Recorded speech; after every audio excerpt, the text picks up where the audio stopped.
Hello and welcome to the Deep Dive. Today we're really plunging into, well, a fascinating and, let's be honest, often chaotic landscape, the year 2025. If you've been following the shifting currents of global influence, you've undoubtedly noticed that two names aren't just dominating headlines. They're subtly, yet profoundly, shaping the architecture of our attention. They seem to dictate not just what we see, but maybe how we process information, and even how we engage with the world around us. These are figures who are, well, polarizing, undeniably iconic, and truly larger than life. On one side, we have Donald J. Trump, the former president. He remains a powerful gravitational force in American politics, a figure who, for millions, embodies this potent mix of populist fury, cultural defiance, and a deep, almost visceral longing for a past. A past that, for them, represents stability and strength. He's a force that continues to pull at the very fabric of society, kind of defying traditional political gravity, wouldn't you say? And then on the other side, there's Elon Musk. It's not really enough to call him a CEO or an innovator anymore. He's increasingly perceived as, a technological monarch. A figure who doesn't just design products, but fundamentally architects entire systems. His influence extends far beyond, the mere tweets he sends or the rockets he launches into orbit. It reaches deep into the very digital platforms through which we perceive our world, literally altering our shared reality with every algorithmic tweak. What's truly remarkable, I think, is that in almost any other timeline you could imagine these two colossal figures existing in parallel lanes, maybe occasionally intersecting, sure, but rarely clashing head-on for the same turf. But that's just not our reality in 2025, is it? They become like twin suns around which modern discourse orbits, drawing in millions, defining narratives. They're not simply men. They are ideologies, they're archetypes, they are avatars of deeply competing visions from the future. A future we're all, maybe unconsciously, helping to build. So this isn't just some, trivial rivalry for fame or attention. Not at all.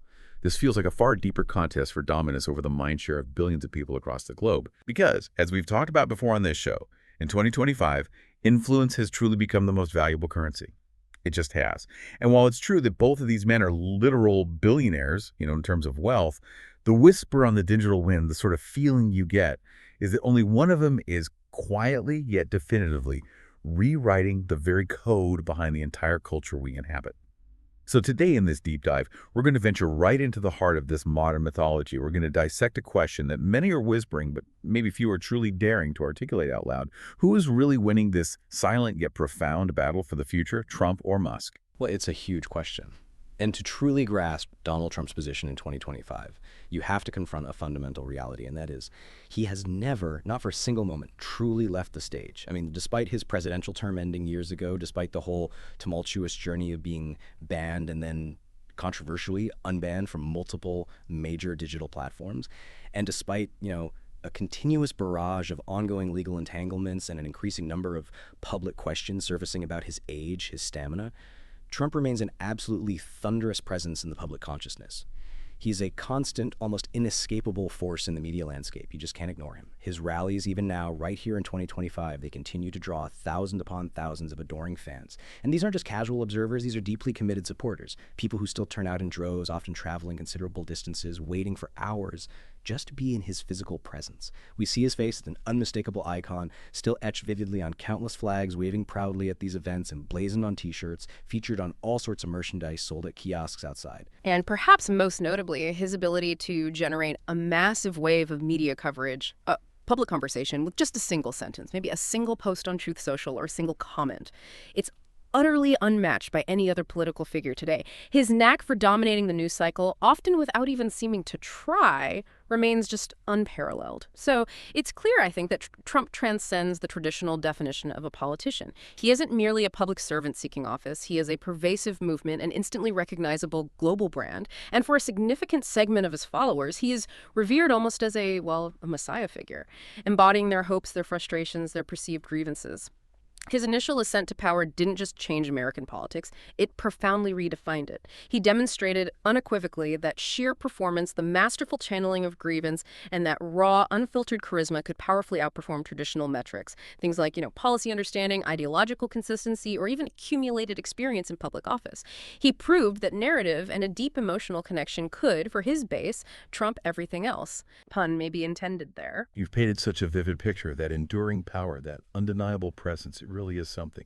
But as I was prepping for this deep dive, one thing that really jumped out at me was this idea that despite all that visibility, maybe that powerful flame of his influence as we stand here in 2025 might actually be beginning to flicker. In certain ways, what are you seeing that points towards that?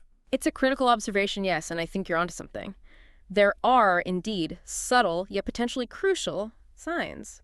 While the loyal crowds are absolutely still there, turning out in force, if you observe them closely, you'll notice they're visibly aging.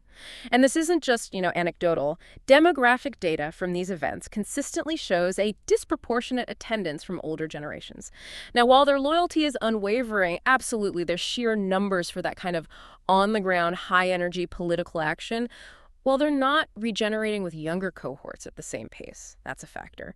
And the familiar slogans, the ones that once echoed with a truly revolutionary fervor, they still resonate with his base, of course, but they no longer seem to shake the ground with the same seismic impact they once did outside that core group. They feel more like affirmations for the faithful rather than calls to arms designed to persuade a broader audience. And perhaps most critically, there's been a really seismic shift in the digital realm, the algorithms. Those unseen forces that dictate what billions of people see, what gets amplified online, they have fundamentally turned against him, at least on the platforms that hold the most global reach. Okay, turned against him. What does that actually mean in practice? Is it deliberate censorship or something else? Right, good question. When we say algorithms turned against Trump, it's not necessarily some shadowy conspiracy. It's more about a very concrete and arguably deliberate shift in the architecture of platforms like X, formerly Twitter. Under Musk's ownership, the platform began prioritizing features like the For You feeds. These are driven by complex engagement metrics. They often promote content from X premium subscribers, people paying for reach, essentially.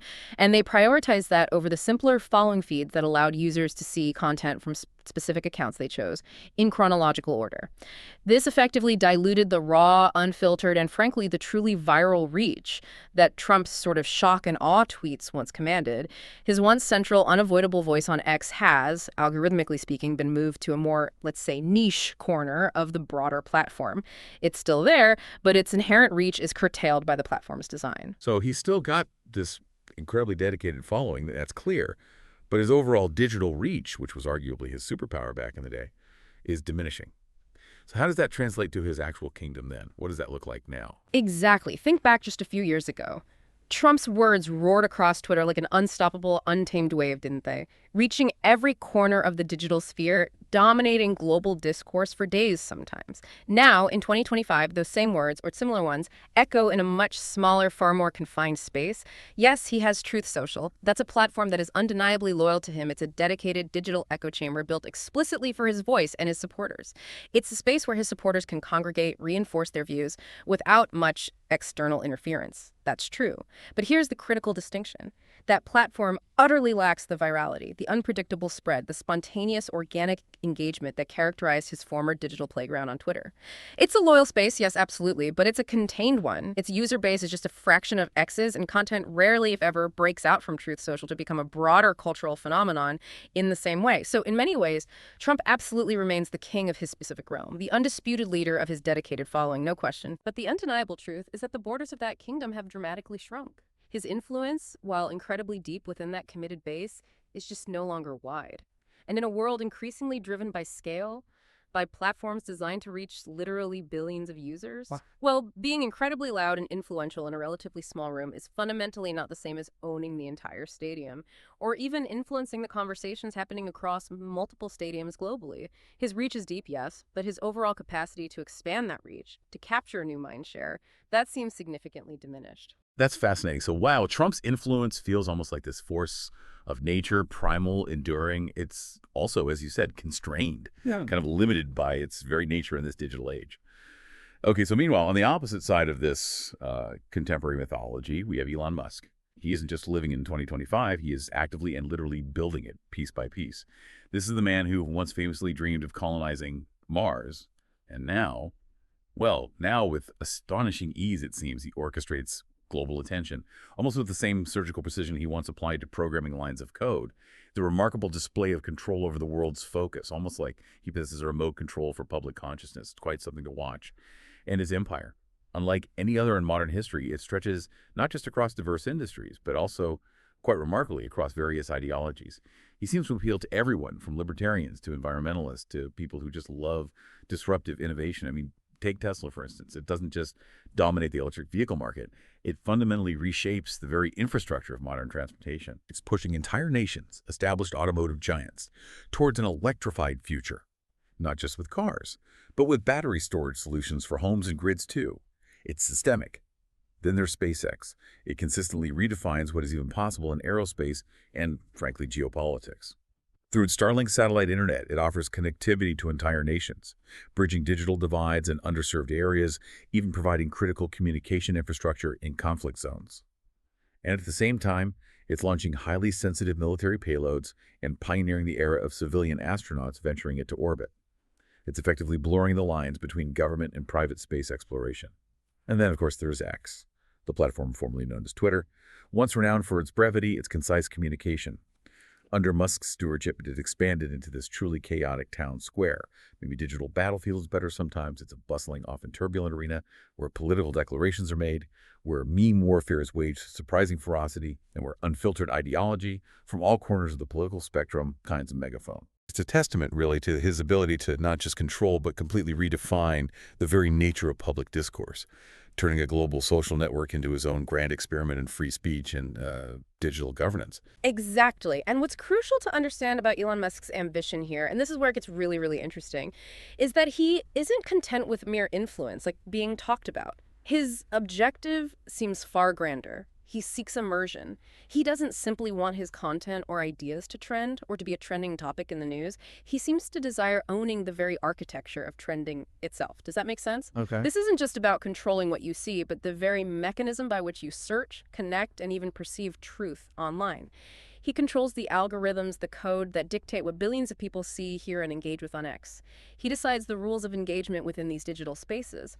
And in a profound, some would say unsettling shift, he has effectively turned the abstract concept of free speech into a kind of programmable experiment. He can alter visibility, reach even the temperature of debate with a simple policy change or algorithmic tweak.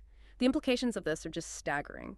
A single tweet from him, or even a subtle shift in X's algorithm that he champions. It has the demonstrable power to collapse entire cryptocurrencies. We've seen it happen. Or to abruptly shift global narratives on critical geopolitical issues, or to instantly tank the stock valuation of rival companies. This isn't just influence in the old sense, it's direct, measurable, and often immediate impact on global markets, public perception, even geopolitical events. And yet, unlike Donald Trump, who is inherently tied to a nation, its elections, its political system, Musk operates almost entirely without borders. He isn't bound by the constraints of any particular nation or political ideology in the way a traditional leader is. He answers effectively to himself and his shareholders, maybe. His fluidity, his ability to shift positions, is one of his greatest strengths. He can be staunchly libertarian when it serves his immediate objectives, promoting radical free speech. Then he can seamlessly shift to a more progressive stance when circumstances demand it, for example, by engaging with environmental initiatives through Tesla. He is, by all accounts, always sort of 3 steps ahead of anyone attempting to pin him down or categorize him within conventional political or social frameworks. The strategic advantage this provides is immense. Musk doesn't need to rally people in person to draw massive crowds to stadiums or convention centers. Why would he? When he controls the very digital platforms where those rallies are conceived, meticulously organized, and then massively amplified to a global audience, in a world where influence is meticulously measured in impressions, in sheer digital reach, in engagement metrics, Elon Musk is quite literally playing in what gamers might call God mode. And perhaps the most unsettling yet defining part of his ascendancy is this. He doesn't require permission, not from traditional authorities, not from elected bodies, to enact his vision. He simply builds. He just does it. It's truly remarkable how these two giants, so seemingly disparate in their main arenas, politics and tech, have not only crossed paths before, but are now engaged in this collision. It feels far more profound than just a celebrity spat. Yeah, it's less like a disagreement between two prominent figures and more like the slow-motion collision of tectonic plates, shifting beneath the very foundation of society. The history of Trump and Musk's interactions, when you look back, it reads almost like a strange, intricate dance, doesn't it? At times, they've appeared as tentative allies, maybe finding common ground in their disruptive approaches or their, very public personas.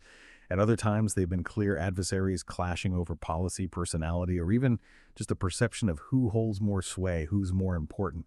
But through it all, I think you're right. They've always remained acutely aware of each other's immense gravitational pull. They know the other exists and matters. We've seen instances, right, where Trump publicly praised Musk's innovative spirit, acknowledging his entrepreneurial prowess, maybe talking about SpaceX or Tesla's impact. Only to later pivot and mock him as overhyped or unproven when Musk's projects faced setbacks or controversies.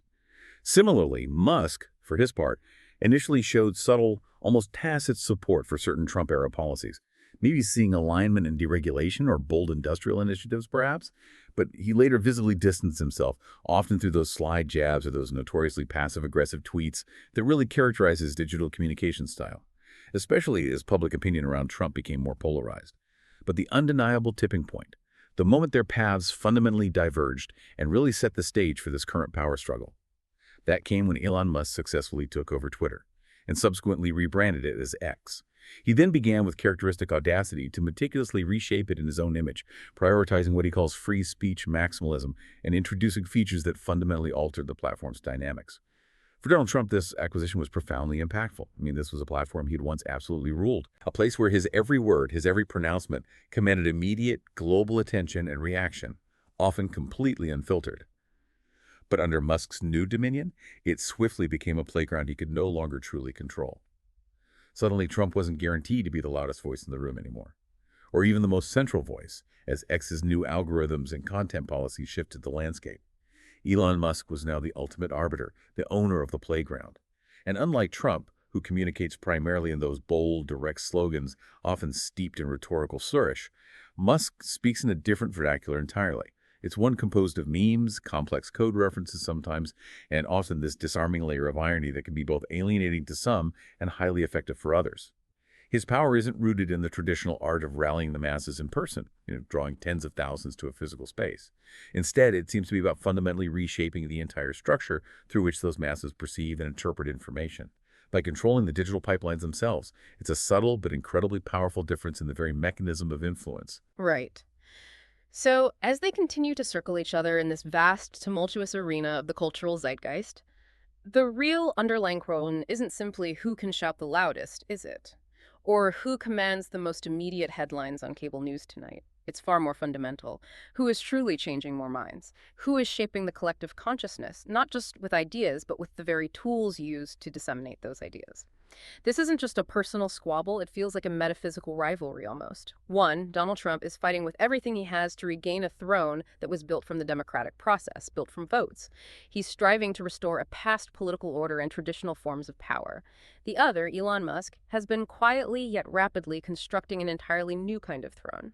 One made not of traditional political power, but of servers, of global satellite networks, and of a pervasive digital influence that transcends national borders, traditional governance structures, and even the established media landscape. It's a contest for the very fabric of our collective reality, you could say, a battle for the underlying operating system of human interaction in the 21st century. And when you really drill down to the core distinction between Donald Trump and Elon Musk, it's profoundly deeper than just their respective politics or even their, larger-than-life personalities. The deepest divide between them, I believe, lies in what they fundamentally represent to the world, what vision of the future they are actually championing. Donald Trump, at his essence, is the embodiment of restoration. His entire message, his core appeal, is built upon this compelling promise to return to a time when things were, well, in the perception of his followers, simpler, stronger, and fundamentally better. It's a nostalgic echo of a bygone era, whether real or imagined. His narrative is deeply rooted in a powerful sense of nostalgia, a yearning for tradition, and a deeply felt, almost righteous defiance against what he portrays as progress gone wrong, or a kind of societal decay. He effectively taps into the very heart of what some might call middle America, resonating deeply with the profound anxieties of those who feel left behind by the relentless march of globalization, the transformative and often disruptive impact of automation, and the unsettling pace of changing social norms. His rallies, if you watch them, they're far from being mere political speeches outlining policy points. They function more like powerful sermons about a cherished past, a past he promises to bring back. Delivered with the fervent conviction of prophecy for a future that aligns with that idealized vision, he preaches a return, a reestablishment of what was rather than an embrace of what could be. Okay, now contrast that directly with Elon Musk, who, as you put it, stands as the high priest of reinvention. He seems to have absolutely no desire to go back. His entire ethos, everything he does, seems geared towards breaking forward, hacking the existing systems, disrupting established industries, completely rewriting the rules of what's possible, whether it's transportation, space travel, or human-computer interaction. You can see it in every facet of his work. And it's a direct counterpoint to Trump's vision, isn't it? Like you said, where Trump might propose building physical walls to protect borders, Musk is launching rockets, pushing humanity to new frontiers in space. Where Trump often perceives immediate threats to existing structures or ways of life, Musk instinctively sees boundless opportunities within those very challenges, often in areas no one else is even looking at yet. It's a complete philosophical divergence in their fundamental approach. And yet, here's where it gets really interesting and I think quite profound. Despite their vastly different approaches and visions, both men, perhaps unconsciously, seem to speak to the very same void, this feeling that has increasingly gripped the Western world. It's a palpable spiritual emptiness, maybe, a widespread sense that something is profoundly wrong with the status quo, a feeling of unease and a yearning for meaning, and this sense that only extreme transformative action can possibly fix it.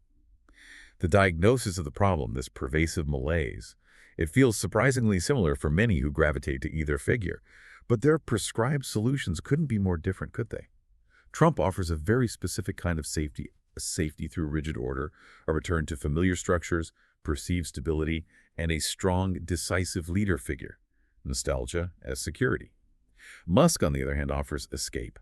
Escape through chaos, maybe, through rapid innovation, through the disruption of established norms, promising new realities and possibilities, even if it means going to other planets. And the remarkable thing is, millions upon millions of people, many of whom probably don't even consciously realize they're making this choice, are instinctively gravitating toward one of these two powerful poles. This isn't just a simple cultural divide or a standard partisan split. This feels in its deepest sense like a philosophical civil war. One fought not with bullets or traditional battle lines, but with the pervasive influence of tweets, the viral spread of memes, and the dynamic momentum of evolving social movements and technological adoption. It's playing out in your newsfeed right now, in your family discussions, even in the brands you choose to support or avoid. It's this fundamental tension between a desire for familiar order and a yearning for disruptive innovation, pulling at the very fabric of how societies organize themselves. So after dissecting their individual influences, their contrasting approaches, and these ideological battlegrounds they seem to inhabit, here we are, back at our core question. Who is truly winning this unseen war for influence in 2025? We've looked at two titans, one a political powerhouse, the other a technological visionary. Both insanely rich, obviously, both deeply polarizing figures, and both from a distance seem almost untouchable in their respective domains. But if you try to strip away all the incessant noise, the screaming headlines, the endless stream of hashtags, does a clearer, maybe more definitive picture begin to emerge about where true power lies today? I think it does. When we evaluate Donald Trump's status, yeah, it's undeniable that he still commands an incredibly fierce and unwavering loyalty from his base.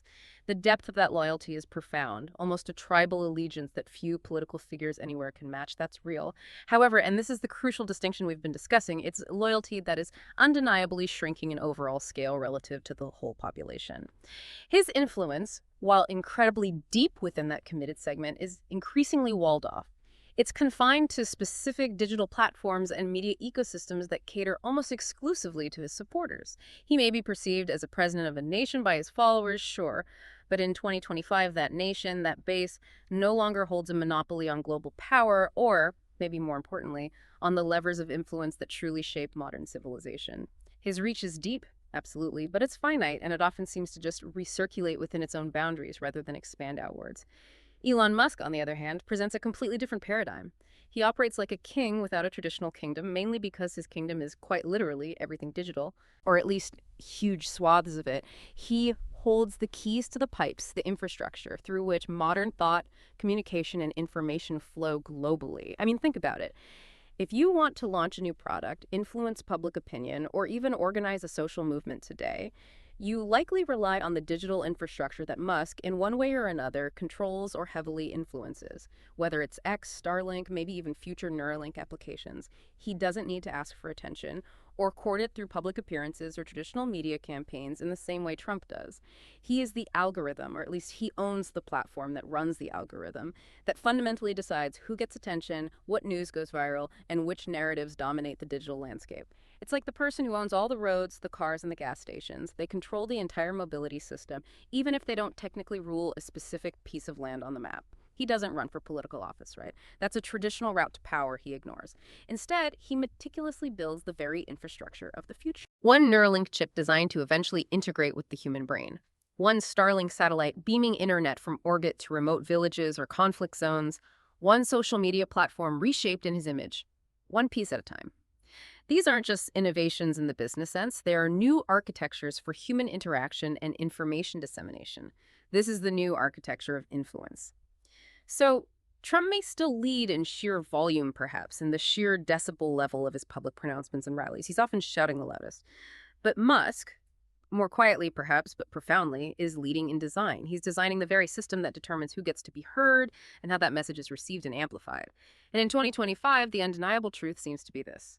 The one who designs the system, the one who builds the framework, the one who controls the architecture of our digital reality. That's the one who's truly in charge. So, when you ask who's winning, the answer isn't going to be found in traditional political polls or in the size of public protests anymore. Not solely, anyway. It's found in the intricate code behind your social media feed, in the fundamental architecture of your very reality, how you perceive the world. And in that reality, the man who doesn't need votes, doesn't need applause, doesn't need conventional airtime to fundamentally shape civilization. That man is already decisively ahead. His name is Elon Musk. Wow. That's a powerful and, yeah, really thought-provoking conclusion, one that truly prompts us, and hopefully you listening, to rethink the very nature of influence itself in our time. The central insight from this deep dive, I think, really boils down to this. There's a subtle, maybe not so subtle anymore, yet incredibly profound shift underway in the very nature of power. It seems to be moving away from traditional political influence, the kind we've understood for generations, based on votes and borders, towards the architects of our digital reality. Understanding this distinction, this underlying dynamic, feels absolutely crucial for your informed perspective as you navigate 2025 and, well, whatever comes next. I mean, think about it. How does this dynamic, the silent battle between restoration and reinvention, fundamentally impact your daily newsfeed? What you see first, what gets buried? How does it shape your understanding of cultural trends, the very things that capture our collective attention? Why this meme and not that one? Or even, maybe more tangibly, how does it influence the products you choose to use, the platforms you engage with every day? It's all connected, isn't it? Playing out constantly in your everyday experience. Exactly. And that leads us to a crucial question, maybe a final thought for you to consider as you go about your day. What does it truly mean for society when the very architecture of our reality, the way we communicate, learn, form opinions, perceive truth, is increasingly shaped not by elected officials who are at least theoretically accountable to the populace, but by a select few individuals controlling the platforms and the algorithms? How might this redefine fundamental concepts like accountability, transparency, the very nature of democracy itself as we move forward into an ever more digital future? Because accountability gets harder, right, when decisions are made by complex, often opaque algorithms rather than elected officials explaining their choices. Transparency dims when platforms operate like black boxes, and democracy itself changes when public discourse is shaped so heavily by private entities rather than open public forums. So maybe we encourage you, as you scroll through your feed later today, observe the code behind your feed, so to speak. Look beyond the immediate headlines, the surface level noise, and consider for yourself who is truly designing your reality.